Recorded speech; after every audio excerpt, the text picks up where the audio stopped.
నమస్తే ప్రజలారా, welcome to news one network. ఇక్కడ ఒక టైటిల్ మనకు కనపడతా ఉన్నది. ఇదికి 100% ఇప్పుడు దేశవ్యాప్తంగా కూడా ఇదే ముచ్చట జరుగుతూ ఉన్నది. ముగ్గురు గురించే మాట్లాడుకుంటా ఉన్నారు. ఒకటి నరేంద్ర మోడీ, రెండు నారా చంద్రబాబు నాయుడు, మూడు నితీష్ కుమార్. ఇట్లా ముగ్గురు గురించే ముచ్చట. మరిగా ఆయనకి వీళ్ళిద్దరు అయిపోయారు. ఖచ్చితంగా వాళ్ళిద్దరిని కనిపెట్టుకొని ఉంటా ఉన్నాడు. ఎప్పటి నుంచి వెళ్ళి జూన్ 4వ తారీఖు మధ్యాహ్నం ఎప్పుడైతే రిజల్ట్ వచ్చినాయో ఇక అప్పటి నుంచి వెళ్ళి వాళ్ళిద్దరిని కనిపెట్టుకొని ఇక భార్యాభర్తలు ఎట్లుంటారు అంటే అంతకంటే దారుణంగా నరేంద్ర మోడీ వాళ్ళిద్దరిని కనిపెట్టుకున్నాడు. మరి ఇక ప్రధాన విషయం ఏంటంటే చాల్సోపార్ 400 సీట్లతోటి మేము అధికారంలోకి వచ్చేస్తా ఉన్నాం.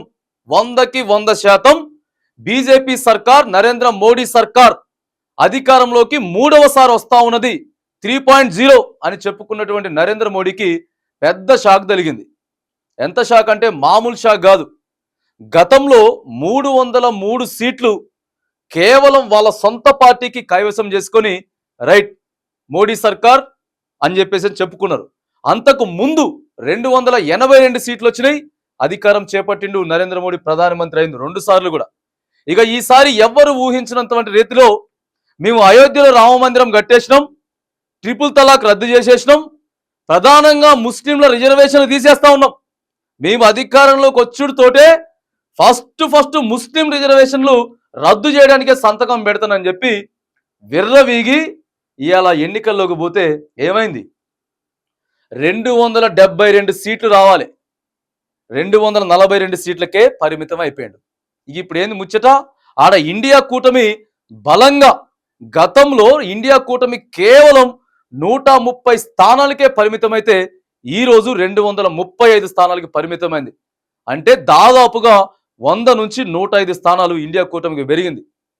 ఏ రేంజ్లో బీజేపీ పార్టీ మీద, నరేంద్ర మోడీ మీద ఎంత వ్యతిరేకత వచ్చిందో ఒకసారి అర్థం చేసుకోండి. ఏడపోయినాయి 400 సీట్లు పోయినాయి. ఇక ఇప్పుడు ఈయనకి కేవలం 240 సీట్లు మాత్రమే వచ్చినాయి. ఈయనకి 240 సీట్లు మాత్రమే వస్తే ఇక ఇప్పుడు ఏం కావాలి? 32 స్థానాలు కావాలి. ఈయన ఇప్పుడు అధికారాన్ని చేపట్టాలంటే 32 స్థానాలు ఖచ్చితంగా కావాల్సిందే. ఇక ఈయన దగ్గర ఒక 18 ఉన్నాయి, ఈయన దగ్గర ఒక 12 ఉన్నాయి.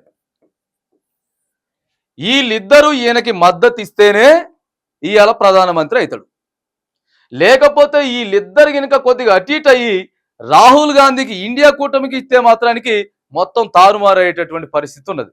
సరే, ఏదేమైనా వీళ్ళిద్దరు కూడా ఈయన కూటమిలోనే ఉన్నారు కాబట్టి, ఈయన కూటమిలో ఉన్నా కూడా ఇక ఈయన ఏమడుగుతున్నాడు?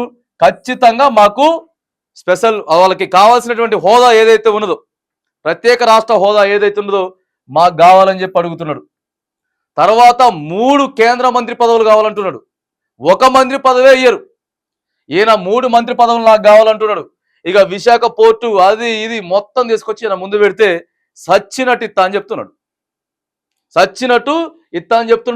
ఇక ఈయన కావాల్సినవి కూడా ఈయన మొత్తం అడుగుతా ఉన్నాడు.